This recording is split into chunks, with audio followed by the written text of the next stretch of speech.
Hello, 30 plus 4 minus 20 divided by 5 plus 1 into 10. Okay, board mass ആണ് apply ചെയ്യേണ്ടത്. First ഇവിടെ division 20 divided by 5 ആണ് ചെയ്യേണ്ടത്. So 30 plus 4 minus 4 plus 1 into 10, that is 10.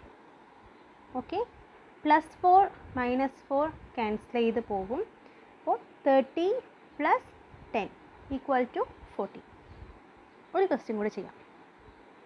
3x plus 2y plus 5 equal to 0 എന്ന രേഖയുടെ ചരിവാണ് ചോദിച്ചിരിക്കുന്നത്. അപ്പോൾ ax plus by plus c equal to 0 എന്ന ഒരു രേഖ തന്നിട്ടുണ്ടെങ്കിൽ അതിൻ്റെ സ്ലോപ്പ് കണ്ടുപിടിക്കാൻ അല്ലെങ്കിൽ ചരിവ് കണ്ടുപിടിക്കാനുള്ള ഇക്വേഷൻ എന്ന് പറയുന്നത് -a/b ആണ്. ഈ ഇക്വേഷനാണ് നമ്മളിവിടെ അപ്ലൈ ചെയ്യുന്നത്. നമുക്കിവിടെ എല്ലാ വാല്യൂസും ഉണ്ട്. സോ നമുക്ക് ജസ്റ്റ് ആ ഒരു ഇക്വേഷൻ അപ്ലൈ ചെയ്ത് കൊടുത്താൽ മാത്രം മതി. ഓക്കെ, ചരിവ് എന്ന് പറയുന്നത് -a/b ആണ്. a എന്ന് പറയുന്നത് ഇവിടെ 3 ആണ്, b എന്ന് പറയുന്നത് 2.